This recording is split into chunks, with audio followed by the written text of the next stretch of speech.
Vamos a hacer el sentido antihorario. Bien, en la clase de hoy vamos a dar las patologías o alteraciones de las glándulas suprarrenales. Importantísimo, porque acuérdense que estas glándulas producen ciertas hormonas que son las que permiten la vida también en el organismo. ¿Está bien? Por eso es que tanto su déficit como su hiperproducción pueden traer consecuencias graves para esos pacientes. ¿Está bien? Entonces, primero vamos a recordar nuevamente sobre cuáles son esas hormonas y esas características de las glándulas suprarrenales. Primero, estas glándulas forman parte del eje hipotálamo. Cuando hablo del eje me refiero al eje hipotálamo, hipófisis y glándulas del cuerpo. ¿Está dentro del eje las suprarrenales, sí o no? Sí. Digan sin miedo. Sí, forman parte del eje. Acuérdense las que se iban para la monarquía, ¿cuáles eran? Las que no tenían que ver con el eje. Páncreas y paratiroides. Entonces estas sí forman parte del eje. ¿Está bien? Por lo tanto, una afección central me puede generar una lesión o una actividad deficiente o hiperfuncionante de las glándulas suprarrenales. ¿Está bien? Eso es importante saber, porque hay patologías como las que estábamos viendo, que eran los adenomas hipofisiarios, que ¿cuál era el más frecuente de los que vimos? Que dijimos cuál era el adenoma hipofisiario más frecuente. Prolactinoma. ¿Qué generaba el prolactinoma? Hiperprolactinemia. ¿Y cuál es la principal causa de hiperprolactinemia? La fisiológica. Muy bien, ya no caen en la pegadilla esa, ¿vieron? Cómo se aprende. Entonces en el examen se les puede preguntar perfectamente y ya ni uno va a marcar erradamente. Acuérdense que la principal causa de hiperprolactinemia es las causas fisiológicas, el embarazo, la lactancia. ¿Está bien? Ahora, principal causa, digamos, de las patológicas o no fisiológicas, ahí sí está el prolactinoma. ¿Está bien? Pero tienen que leer bien la pregunta.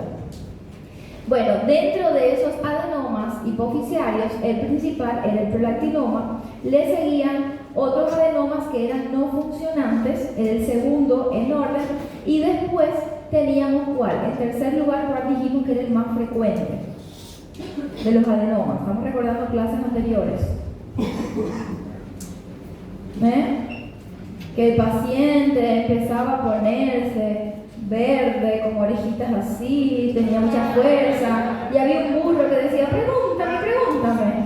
El de la acromegalia, los adenomas somatotrópicos son el tercero en orden más frecuente, que es el que produce la acromegalia. Todo eso ya lo vimos. ¿Está bien? Existen otros adenomas que también me pueden aumentar la producción de la ACTH. Y la ACTH es la hormona producida por la hipófisis que estimula ¿a qué? A las suprarrenales. Bien, entonces también puede aparecer, pero no es de los adenomas el más frecuente. Miren acá, este es el origen, y esto es importante, de las hormonas suprarrenales. Acá tenemos todo el ciclo metabólico y a partir de qué se forman estas hormonas. ¿Cuál es el sustrato, la materia prima?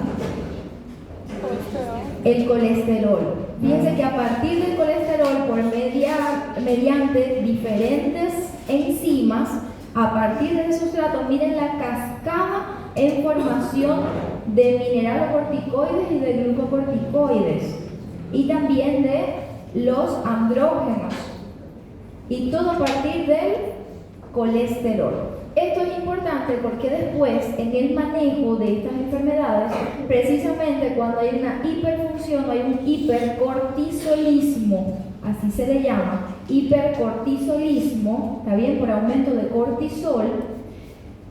El tratamiento precisamente son fármacos que me bloquean o que me generan que estas enzimas no funcionen, entonces no se pueda convertir en diferentes puntos del colesterol toda la cascada para que no se termine produciendo más cortisol.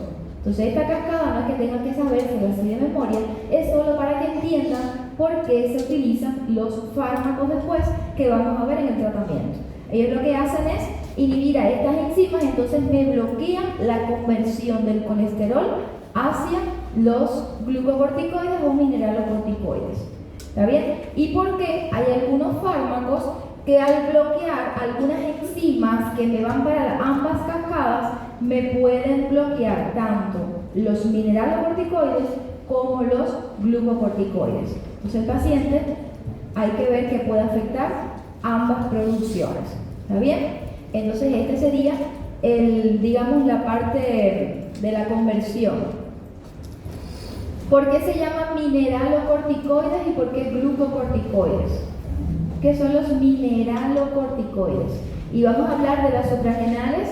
Acuérdense que tenemos la corteza y la médula. Acá estamos hablando de la corteza, ¿está bien? Que es la que produce mineralocorticoides y glucocorticoides.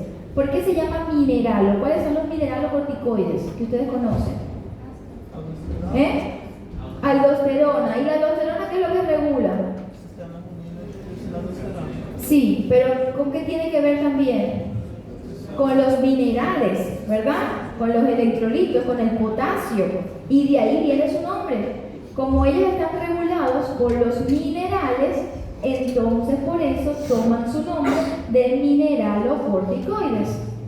¿Y los glucocorticoides entonces qué regulan o de qué tiene que ver? Con la glucosa. ¿Está bien? Realmente participa en el metabolismo tanto de los carbohidratos, de las proteínas, de los lípidos, pero tiene que ver sobre todo con la respuesta a estímulos relacionados con la glucosa. Por ejemplo, si hay una hipoglicemia, si hay un estrés, si hay un dolor, si hay una infección, si hay fiebre, si hay un momento que peligre la vida, todo ello son estímulos que van hacia el hipotálamo, sistema nervioso, y ahí comienza la cascada a producir cortisol, que es la famosa hormona del estrés. ¿Es importante el cortisol? ¿Tener estrés es importante? Sí, claro que sí. Fíjense que un estrés hace que se libere ese cortisol, pero ese cortisol se hace de forma equilibrada. Sí, el estrés, por ejemplo, el estrés del estudiante de medicina, es sostenido, mantenido, esa liberación, ¿verdad? Sostenida, que casi nunca es sostenida, siempre o casi siempre es cíclica, ¿está bien? Pero esa sobreproducción, ese hipercortisolismo, sí puede traer muchas consecuencias, sobre todo consecuencias cardiovasculares. Entonces, si ustedes les preguntan cuál sería una de las consecuencias más frecuentes o que peligran la vida de un paciente donde tenga exceso de cortisol, serían las afecciones cardiovasculares. Tanto es así que hay un gran porcentaje de pacientes que, solucionada la causa, los eventos cardiovasculares se mantienen hasta años después. Entonces, fíjense qué importante para el diagnóstico de estos pacientes. También recordar que tenemos glucocorticoides que son sintéticos. Por acá, después ustedes revisan en el material, viene todo.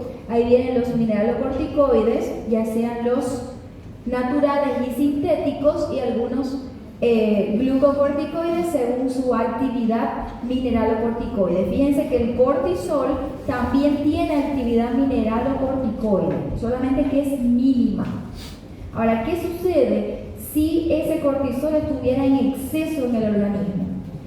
Cuando está en exceso, satura una enzima que es la que evita que este cortisol se convierta a un mineralocorticoide, entonces también puede tener acción mineralocorticoide. ¿Está bien? Cuando está en exceso.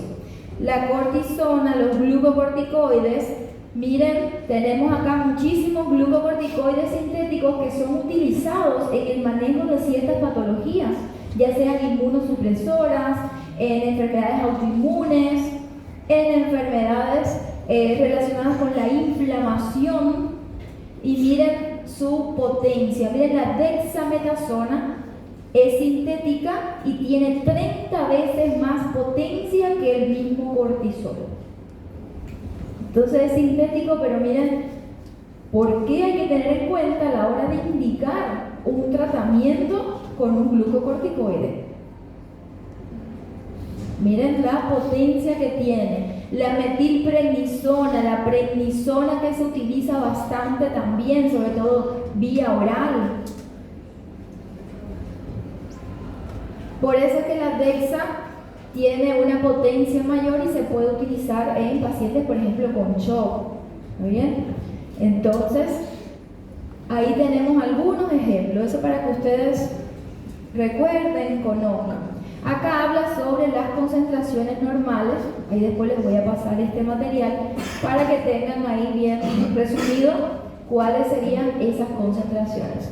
Ahora, en caso del cortisol, tiene que ver con el ritmo circadiano.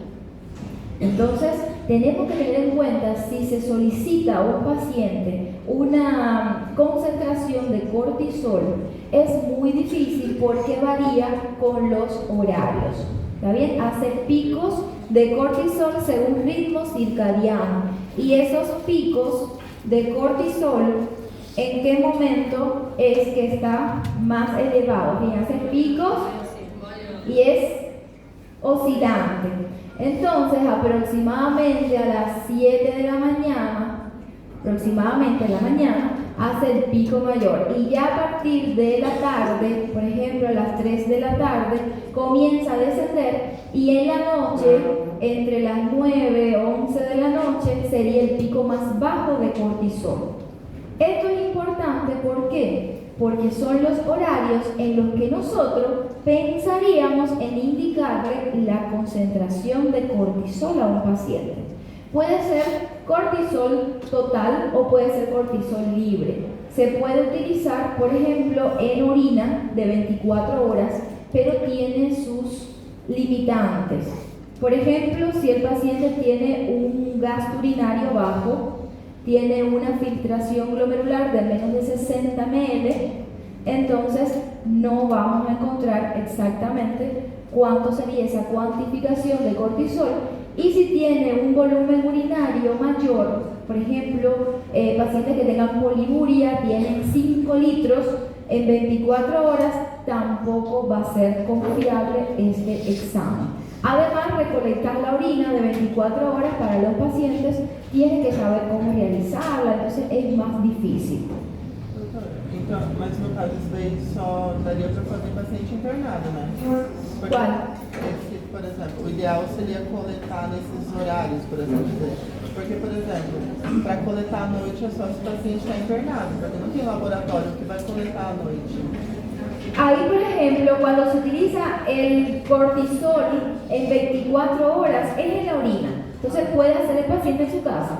Solamente que cada vez que orine es parecido, atiendan, es parecido al examen de proteinuria 24 horas. Solamente que en vez de medir las proteínas vamos a medir cortisol. Entonces puede recolectar la orina. Tiene sus sesgos, sus limitaciones y tiene que ver con el volumen urinario del paciente. Está bien que si es muy bajo no da certo y si es muy amplio pues tampoco. Tendría que ser una diuresis adecuada entre 1200 y 1500 ml de orina en las 24 horas. Igualito al de proteinuria que ya vimos en renal, ¿se acuerdan? Ahora, hay otros que sí se puede medir en esos horarios y el paciente incluso cada vez existen más, son como unas como algunas tiras reactivas, algunos productos ya que se colocan, pero se mide más el salival. Entonces por eso es que el salival tiene una mayor relevancia. Ahora, si el paciente está internado y le vamos a hacer, se pueden hacer incluso varias mediciones, entonces sería más confiable.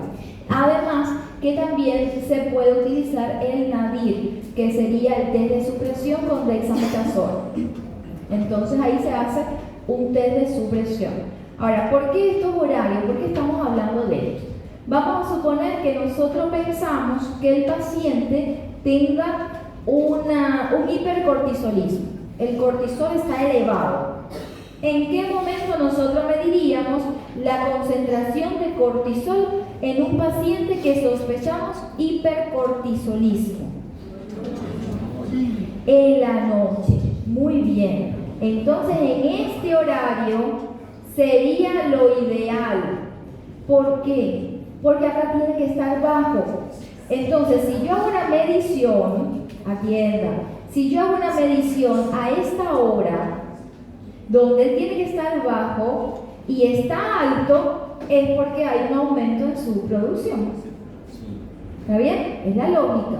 Ahora, si yo pienso que el paciente tenga lo contrario, tenga un déficit de cortisol, tenga una hipofunción adrenal o una insuficiencia adrenal, ¿dónde yo voy a medirlo? En el pico más alto, porque si acá fisiológicamente el paciente tiene que tener un pico alto de cortisol y en esa hora está bajo, es porque no se está produciendo correctamente. Entonces la lógica lo que va a explicar son estos. Por eso es importante cuando se va a solicitar cortisol horario. Hay que poner los horarios para que sea confiable. Nosotros podemos tomar una dosificación, por ejemplo acá, intermedia, y los valores van a oscilar mucho, entonces no va a ser confiable. ¿Qué pasa con los trabajadores de la salud, con las personas que hacen guardias, personas, por ejemplo, que son los custodios? El ritmo circadiano está alterado, entonces en esos pacientes esto no va a dar cero. Nosotros, por ejemplo, los que hacen plantón, los que hacen guardia, los que están hasta altas horas de la noche, entonces en ese momento están más activos y no vamos a tener picos más bajos en la noche. Entonces hay que tener en cuenta también la ocupación del paciente. ¿Está bien? Existen diferentes pruebas, como le dije, puede ser el total en orina, puede ser salival y el test de supresión. Si tenemos una baja sospecha, parece pero no me convence, baja sospecha de que tenga, por ejemplo, un Cushing, yo le puedo hacer una sola prueba. Ahora, si tengo una alta sospecha, necesito hacer por lo menos 2 pruebas. Entonces yo puedo tomar, por ejemplo, el cortisol salival 11 pm y un test de supresión. Ese test de supresión, ¿qué cosa es? Que yo le doy más o menos a las 9 de la noche, acá en la noche, 1 miligramo de dexametasona, y como le estoy dando una hormona que es sintética, este pico tiene que mantenerse elevado. ¿Está bien? ¿Y qué es lo que hace ahí? Acuérdense que esto tiene que ver con el eje. Entonces, si acá se mantiene elevado, esto es un estímulo para que haga una retroalimentación negativa con la ACTH. Entonces me tiene que disminuir la ACTH porque no necesito que en la mañana, esto ya va a ser acá, en la mañana, este es el ciclo, acuérdense que viene así el pico, ¿está bien? Entonces acá, este se mantiene toda la noche elevado el cortisol, o los glucocorticoides son sintéticos, entonces no tiene por qué aumentarme el cortisol si yo le estoy dando un sintético. ¿Está bien? Porque no tiene por qué parecer. Entonces, si se mantienen entonces estas mismas concentraciones, ¿qué significa? Que sí hay un aumento en la producción. ¿Está bien? Eso vamos a ver después. Incluso hay otros estudios que se hacen con una supresión a dosis alta. Incluso se ha descrito hasta 8 miligramos de dexametasona. ¿Está bien? Es cuando necesito una supresión mayor. Todo esto me va a ayudar para saber la clasificación. ¿Está bien? Porque tenemos acá hipercortisolismo, que es ACTH dependiente, y ahí uno dice, bueno, depende de la ACTH, eso viene ¿de dónde? Del alto mando, del comando central. Y si no es ACTH dependiente, ¿dónde está el problema? En las suprarrenales o algún tumor ectópico, pero productores ¿de qué? De glucocorticoides. ¿Entendieron? En este caso se habla más, por ejemplo, en el síndrome de Cushing. Ahí ya no se habla tanto de que si es central, periférico, como hablábamos en el anterior. Lo que sí es importante es, acuérdense que síndrome es manifestaciones clínicas secundarias a hipercortisolismo. Y de ahí hay muchísimas causas. Dentro de esas causas tenemos una de las más frecuentes, que es la enfermedad de Cushing. Y la enfermedad es por un adenoma hipoficiario. Si hablamos de enfermedad de Cushing, tienen que pensar en un adenoma hipoficiario. Entonces, cuando tenemos un síndrome de Cushing, atiendan, Rubén, que preguntaste la duda. Cuando hablamos de un síndrome de Cushing y buscamos la causa, lo que tenemos que buscar es ACTH dependiente o ACTH independiente. Entonces, la búsqueda es lo que vamos a hacer así. Por eso es que acá la clasificación ya hablamos de dependiente o no. ¿Está bien? Bueno, esto sería entonces explicando por qué se produce todo eso. Acá hay otra cosa importante y es en cuanto a los mineralocorticoides, la aldosterona. La aldosterona, en este caso, para que aumente o disminuya, tiene que ver con la angiotensina. Acá ya sería con el eje renina-angiotensina-aldosterona. ¿Está bien? Entonces ella se puede estar produciendo en exceso, por ejemplo, o en defecto, si hay una lesión, una destrucción en las suprarrenales. Pero cuando liberarse o no, ya no depende solamente del eje hipotálamo, depende ¿de qué? De la presión arterial y de los minerales en sangre. Entonces depende del eje renina-angiotensina-aldosterona. Por eso es que se hace también un examen que es el cociente renina-aldosterona. Si la renina está elevada, entonces me está activando el eje y la aldosterona tiene que estar elevada también. Ahora, si la renina está baja y la aldosterona está alta, nos hace pensar que hay algún tumor o hay algo que está aumentando la producción de aldosterona. ¿Está bien? Entonces siempre hay que evaluar el cociente renina-aldosterona. ¿Quedó claro? Eso es importantísimo también. Acá está lo del ritmo circadiano que estábamos hablando y cuáles son esas funciones de los glucocorticoides. Acá tenemos el cortisol y todo lo que produce. Fíjense que en el metabolismo aumenta la gluconeogénesis. Entonces, ¿qué va a dar? Fíjense que ella normalmente se libera cuando hay hipoglicemia. ¿Para qué? Para producir gluconeogénesis y aumentar los niveles de glucosa en sangre. Pero si esto tiene aumento de forma patológica, ¿qué va a tener el paciente si el cortisol hace una gluconeogénesis? ¿Qué va a tener? Hiperglicemias. Entonces produce hiperglicemias y además produce una resistencia a la insulina. Hace una resistencia periférica a la insulina y eso aumenta aún más la glicemia. Entonces los pacientes pueden venir a consultar con una posible diabetes. Y hay que buscar siempre las causas.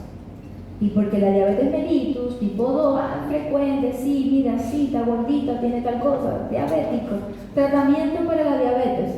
Y no se buscó un posible hipercortisolismo. Entonces es importante tener en cuenta. ¿Qué otra cosa me va a producir?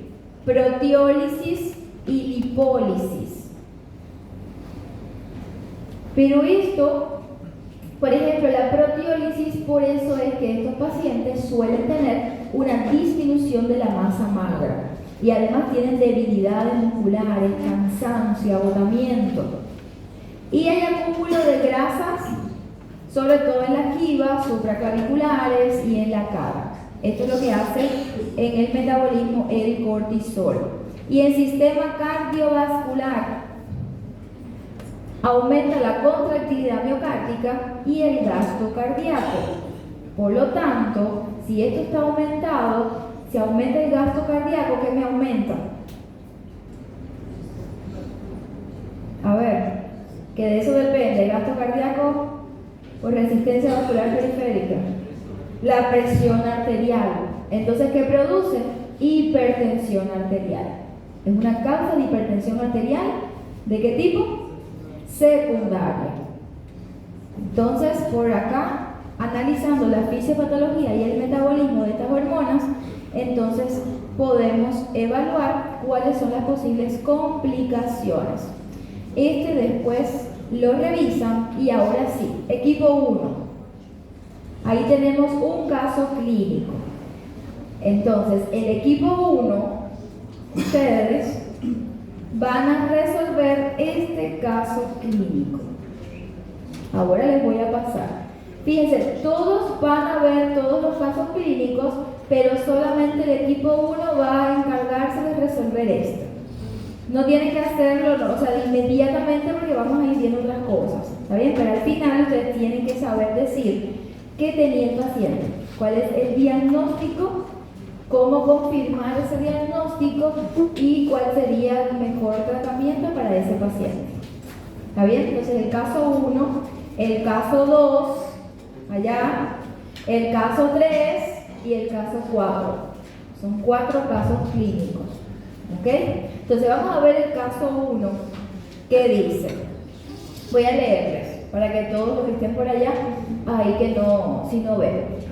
Es una paciente de sexo femenino, 58 años de edad, tiene antecedentes de hipotiroidismo, hipercolesterolemia, osteopenia moderada, hernias cervicales y lumbares y líquen plano oral. Ese LPO es líquen plano oral. ¿Está bien? Diagnosticado clínica y histológicamente. Acude al servicio de medicina interna del hospital refiriendo sufrir hematomas con facilidad. Fíjense, lo que vimos anterior, que mencionábamos, son los antecedentes de la paciente. Tiene varias patologías ahí asociadas, relacionadas con el sistema endocrino, relacionadas con enfermedades, por ejemplo, autoinmunes como el líquen plano. ¿Está bien? Pero ahora lo que le preocupa es que tiene hematomas con facilidad. ¿Qué significaría tener hematomas con facilidad? Que ante un trauma menor, o prácticamente sin trauma, enseguida se le hace un hematoma. Entonces va a tener tipo un sangramiento fácil. ¿Está bien? Eso es lo que dice. Tiene hematomas con facilidad. Y presencia de cara y cuellos hinchados, además de vello facial. Empieza a salir vello facial y tiene la cara hinchada. Dice que tiene la cara hinchada. En el informe médico dice que la paciente tiene buen estado general, tiene sobrepeso, plétora facial, hematomas superficiales circulares no sobrelevados en extremidades superiores y en el tronco. Esos son los hematomas fáciles que decía. La paciente estaba en tratamiento, ese es su tratamiento que estaba tomando anteriormente: Eutirox, simvastatina, omeprazol, vitamina D, clobetasol al 0,1% en solución acuosa para el tratamiento del líquen plano desde hace 10 meses de forma regular y continua. Esos son los medicamentos del tratamiento que desde hace 10 meses la paciente estaba tomando. Bien, fíjense que ahí viene el tratamiento para las patologías esas que ella mencionó. Eso es lo que estaba tomando la paciente. ¿Puedo pasar? Entonces, ¿qué es lo que van a hacer ahí? Van a establecer, fíjense, ella es la paciente, van a establecer el posible diagnóstico. ¿Qué harían para confirmar el diagnóstico? ¿En qué se basan? ¿Cuál es la posible causa? ¿Está bien? ¿Y qué hacer con esa paciente? Eso es lo que van a hacer ustedes. Van a trabajar en equipo, pero todavía no hagan ruido, no hagan eso para poder presentar los 4 casos. Una vez que sean presentados, ahí ya van a poder trabajar. ¿Ok? Entonces miren la paciente, miren el vello facial, bien evidente. La cara dice que está hinchada, que tiene plétora facial, hay que ver cómo estaba antes, ¿está bien? Y miren estas lesiones en la piel, más hiperpigmentadas, y esas petequias y lesiones. En la mucosa oral, esto que ustedes ven, estas imágenes son del líquen plano, de esas lesiones que ella tenía previa, y ahí lo dice, es compatible con el Dickenplan. Ese es el diagnóstico que ella tenía anteriormente, una enfermedad autoinmune. ¿Muy bien? Da esas manchas así blanquecinas. En la analítica se le hicieron estos exámenes. Estos son los exámenes que se le hicieron a la paciente. Le hicieron cortisol en orina de 24 horas, ahí está el resultado, cortisol sérico y ACTH. Entonces busquen estos exámenes cómo estarían. ¿Están normales? ¿Están mal? ¿Está alto? ¿Está bajo? Eso es lo que tienen que ir buscando.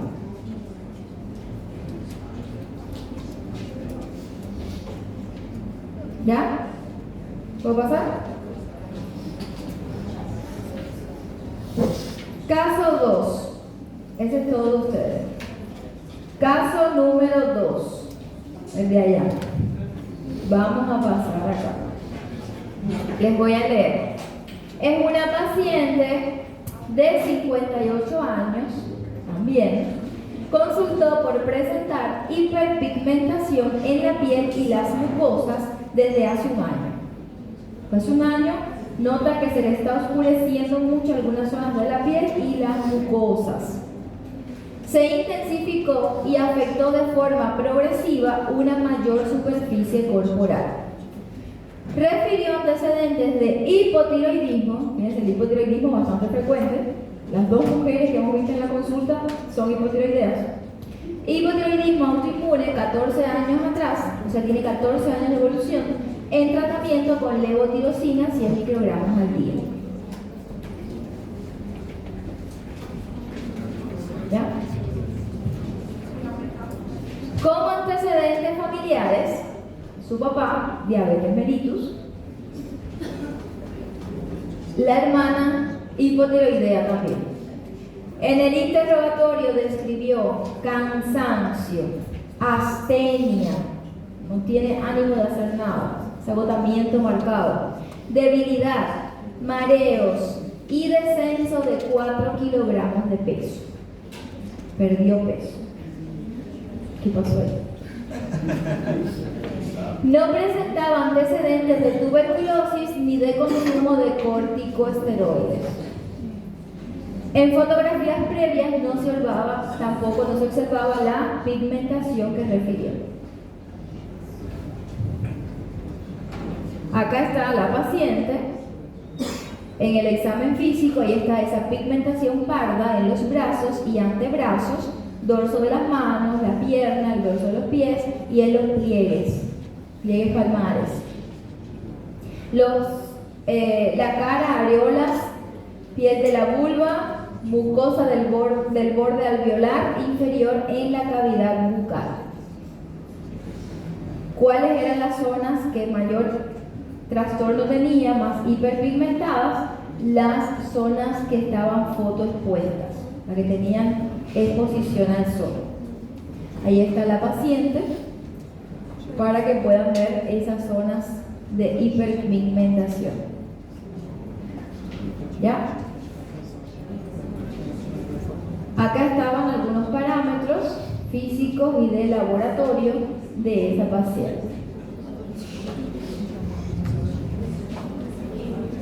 Fíjense, ahí está la presión arterial, sin hipotensión ortostática, y en el laboratorio le hicieron dosificaciones de varias hormonas, ¿verdad? También de glicemia. El resto todo normal, eso es lo que salió. De acuerdo a estos exámenes, busquen los valores y cómo estarían esos parámetros. Este fue lo que se hizo. Se fue al servicio de endocrinología, imagínense con tantas patologías ahí, por eso cómo estaba. Cualquier médico en su sano juicio dice, bueno, miren, vamos a llevarlo como endocrino, ¿verdad? Entonces fue para endocrinología. Ahí se le hizo una prueba de estímulo con ACTH sintética, cortisol basal, ahí estaba, y después del estímulo, cuánto estaba el cortisol. ¿Está bien? Se le toma el cortisol antes de la prueba, se le hace un estímulo con ACTH y entonces después se le vuelve a tomar la muestra de cortisol. Eso fue lo que le hicieron a la paciente. Ahí vienen los valores. Se le hicieron otros tipos de anticuerpos, entiendan. Vitamina D, todo se le hicieron. Tomografía y tenía glándulas suprarrenales normales. Hasta ahí. Grupo 3. Ustedes allá. Caso 3. Vamos a ver qué les toca. Siguen las mujeres. 3 pacientes ya son femeninas, pero esta es un poco más joven, 41 años. Mujer de 41 años remitida para estudio de hipertensión arterial. Es una mujer hipertensa que tuvo un episodio de un edema agudo de pulmón por una crisis hipertensiva. O sea que ya eso fue una emergencia hipertensiva. Y por supuesto, a todo hipertenso que le dé una emergencia así, hay que estudiar su hipertensión, ¿verdad? Porque algo está pasando, no está controlada, ¿qué le pasa? Entonces, se lleva a esta mujer y fíjense durante el posparto inmediato y con 41 años. Se le hace fondos de ojo y tenía retinopatía hipertensiva grado 3. Se tenía lesión, afección de órganos diana. ¿Está bien? Acuérdense que la retinopatía hipertensiva me habla de cuánto está el control hipertensión, o sea, de las cifras de presión arterial. Y este sería un grado 3, o sea que ya se relaciona con lesiones de órganos diana. Y fíjense que es así que ya tuvo un edema muy bonito. Entonces hay que ver. Se le hacen pruebas bioquímicas. Ahí está la creatinina, potasio, exámenes hematológicos y bioquímicos, restos, todo normal. La renina plasmática y la aldosterona no fueron valorables, pues se extrajeron una vez instaurado el tratamiento con espironolactona y enalapril. Se le dieron ese tratamiento a la paciente y no se pudo hacer otros exámenes. Se le hizo una tomografía abdominal. En la tomografía había una masa suprarrenal derecha de 9 centímetros y gran heterogeneidad. Era heterogénea. Se hizo una resonancia también para completar el estudio y confirma la presencia de esa masa y captaba contraste de forma heterogénea. Las catecolaminas en orina se encontraban dentro de límites normales. Caso de ustedes allá.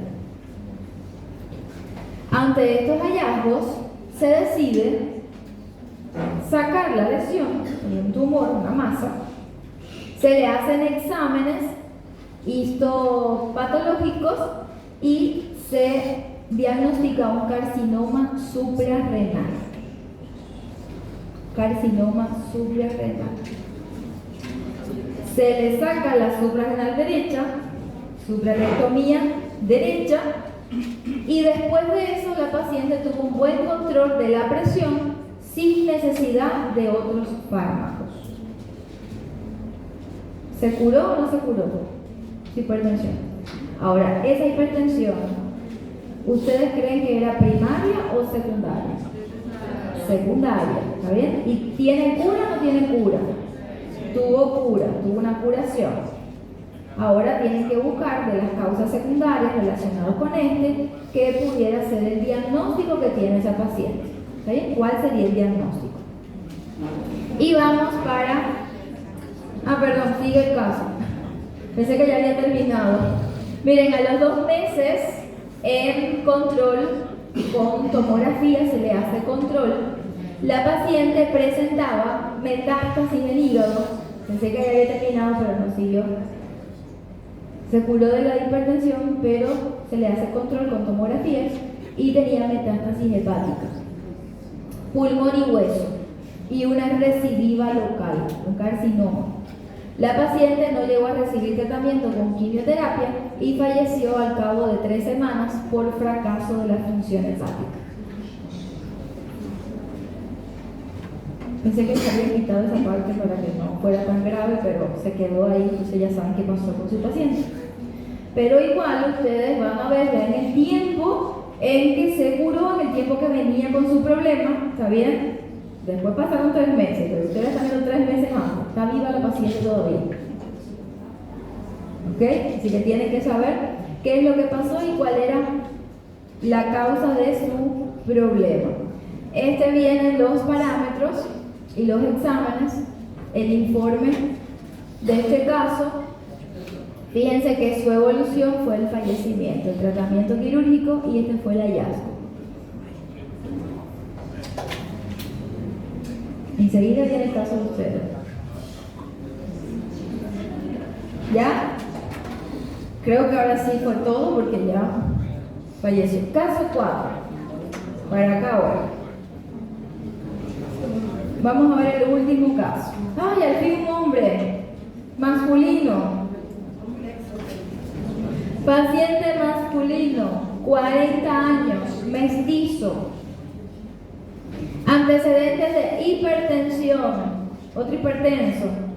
Hipertensión aparentemente esencial. ¿Cuál es la hipertensión esencial? La primaria, ¿está bien? Imagínense, masculino, 40 años, hipertenso, hipertensión primaria. La más frecuente. Con medicación. ¿Qué tomaba? Captopril, 25 miligramos cada 8 horas.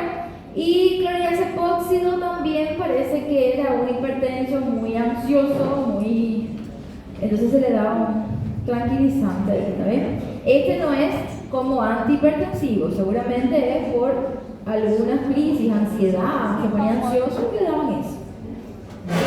Y además el paciente refiere un buen control, estaba bien controlado con ese tratamiento, con Vieca. Ahora, 6 meses antes del ingreso, fíjense que fue internado en un instituto, ya fue una atención terciaria, un instituto de endocrinología, porque hace 6 meses fue intervenido quirúrgicamente por un hemotórax izquierdo postraumático. Tuvo un accidente, parece, y bueno, tuvo un hemotórax hace 6 meses anteriores a su ingreso. A partir de ese momento comenzó a notar molestias crónicas lumboabdominales, contralaterales y cambios en el hábito intestinal. Empezó a tener constipación. Eso fue hace 6 meses. A raíz de ese accidente, ahí comenzó con esas molestias. Por la persistencia de la sintomatología, le indicaron estudios con ecografía, ultrasonido, y se detecta una imagen tumoral en el territorio de la suprarrenal derecha. Fíjense, la otra paciente de allá también tenía una masa suprarrenal derecha. Este paciente también tiene una masa suprarrenal derecha. Hábitos tóxicos, sí, 22 años de ser fumador. Imagínense un hombre fumador, 40 años, cualquiera piensa que es una hipertensión primaria, esencial. ¿Está bien? Fumador. Alergias a medicamentos, sí. Miren, penicilina, tetraciclina, aspirina y cotrimoxazol. Todos esos eran alérgicos.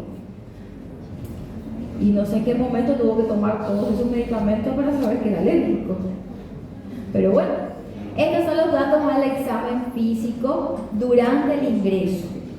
¿Está bien? En el momento actual, así estaba el examen físico. Ahí viene el peso, 79 kilogramos y mide 1.73 metros. El índice de masa corporal, acá le da que está en 26.3, un sobrepeso. La presión 140/100, tenía su presión. Atiendan porque todos vamos a debatir, no importa que sea el caso de otro. Presentó cifras elevadas de presión que se controlaron con antihipertensivos, captopril y nifedipina. Esa fue las cifras durante la internación. Esto fue durante el ingreso. ¿Ok? El antes estaba bien controlado, ahora ya no. Estos son un resumen de los exámenes complementarios que se le indicaron. Ustedes si tienen buena suerte, miren, ya no tienen que buscar los valores normales porque creo que ahí abajo está ya. No puedo quitarlo. SPN, esos son los valores normales, los rangos, y ahí viene cuánto tenía el paciente. ¿Está bien? Pero sí tienen que hacer la interpretación de eso. Eso sí no se los puse. Tienen que interpretar qué significa todo eso. ¿No? ¿El anterior o este? Ese. Pero que con quién se acuerda.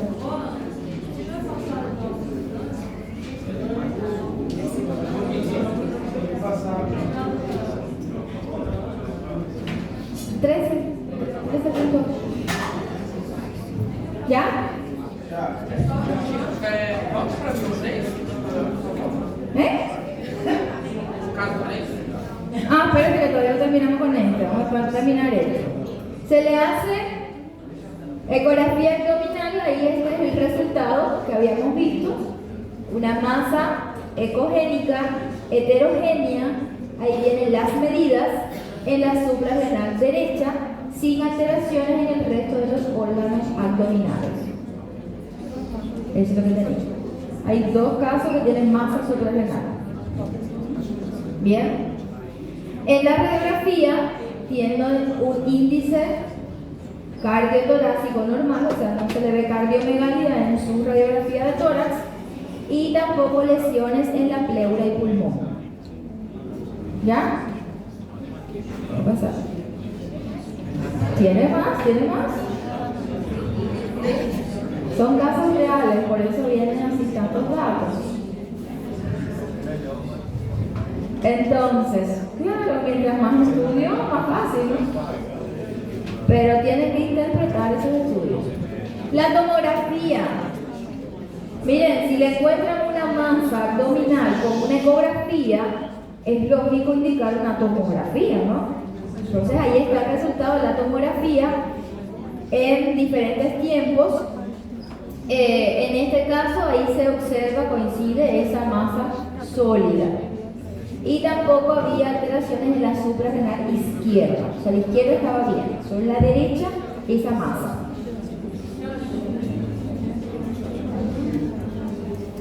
Se le pasó un contraste y hubo una captación de contraste, sin otras alteraciones.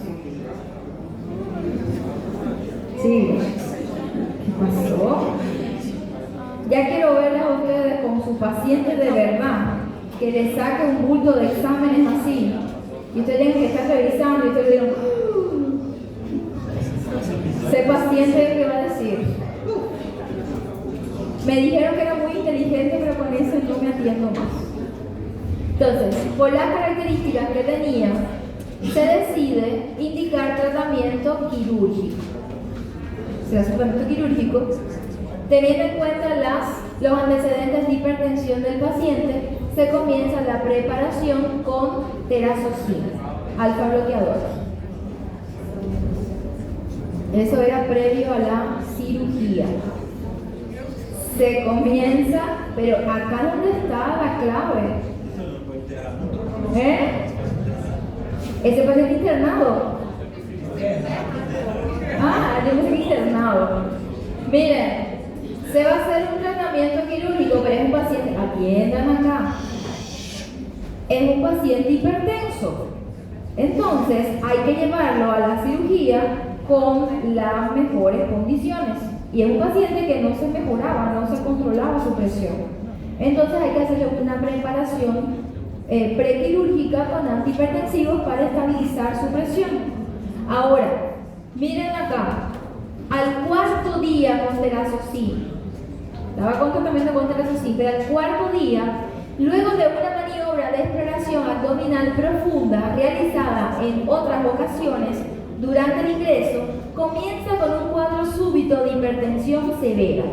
Ahí comenzó con 220 con 160 milímetros de mercurio. Además tenía calor, rubor facial, opresión torácica, sudoración, taquicardia, 160 latidos por minuto. Cefalea universal, o sea, general, global, intensa, pulsátil, como si tuviera latidos en la cabeza, con cuadros de hipotensión súbita.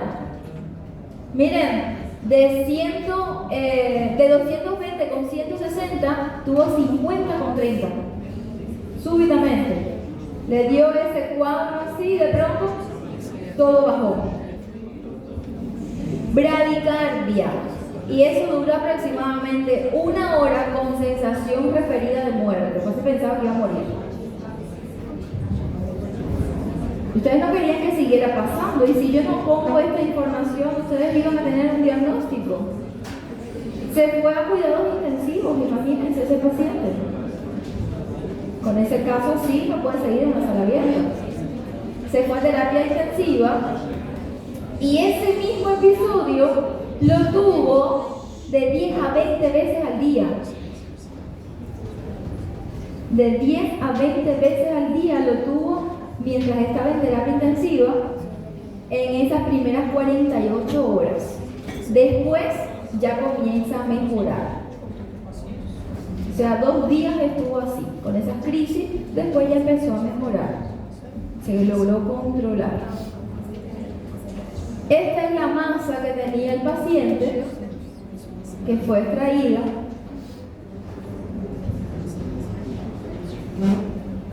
Esa es la masa.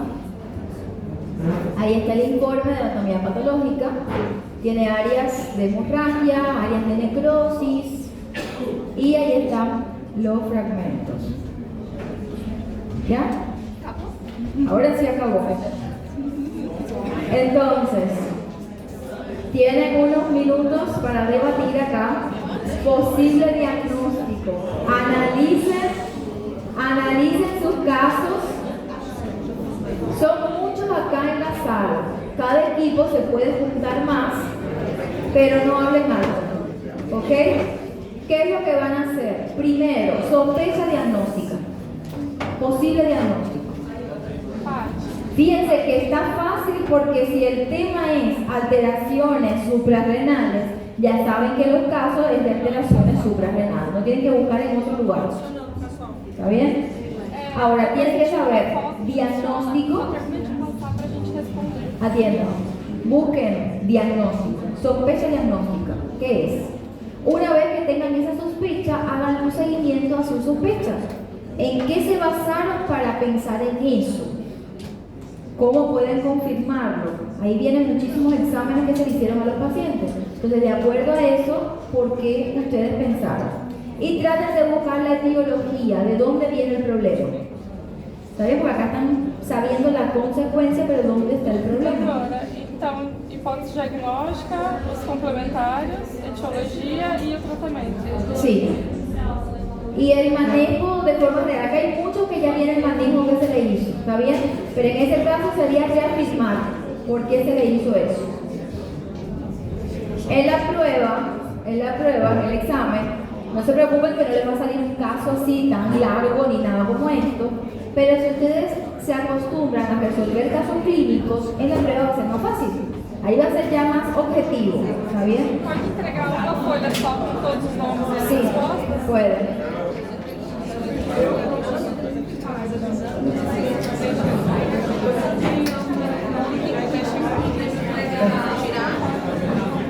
Si necesitan alguna otra imagen que haya faltado, me avisa.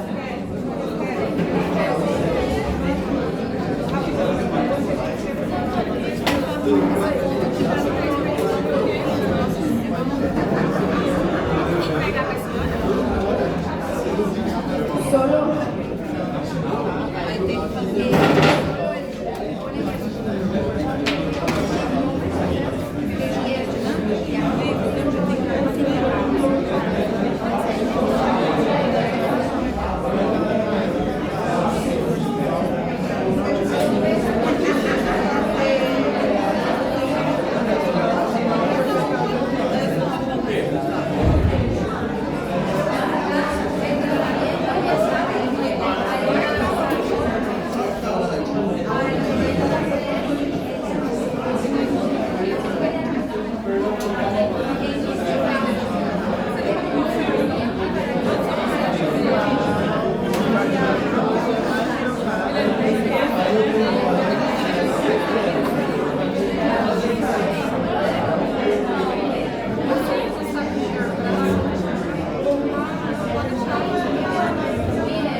Siempre justificando. Miren, yo pienso que este diagnóstico, porque coincide con el acto del sexo, con los antecedentes de la paciente, porque tiene tal clínica. Para confirmar nos indican tal examen que fue hecho a la paciente y me dio así. Significa tal. Ese es el análisis que yo quiero que haga. ¿Está bien? Así es sencillo, sí. Te pongo la digo, ahí están los resultados. Después se me explica. Eso es fácil.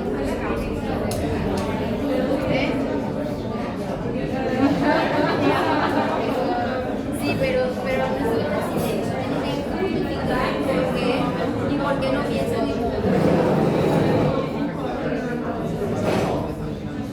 Sí, pero hay exámenes para buscar. Lo que van a buscar es eso, precisamente. ¿Cómo se hacen exámenes para determinar si es ácido ingrediente o no?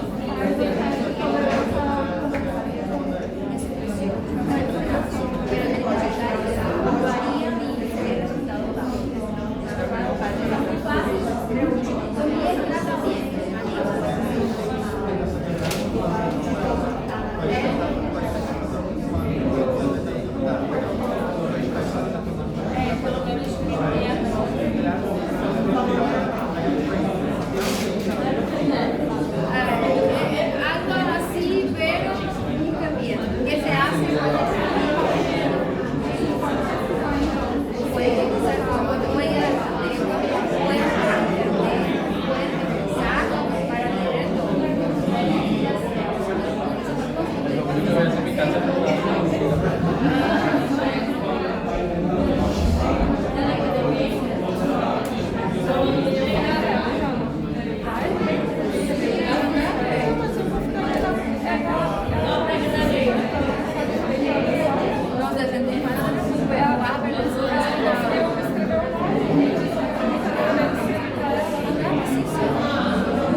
Ela tá tomando 20 horas.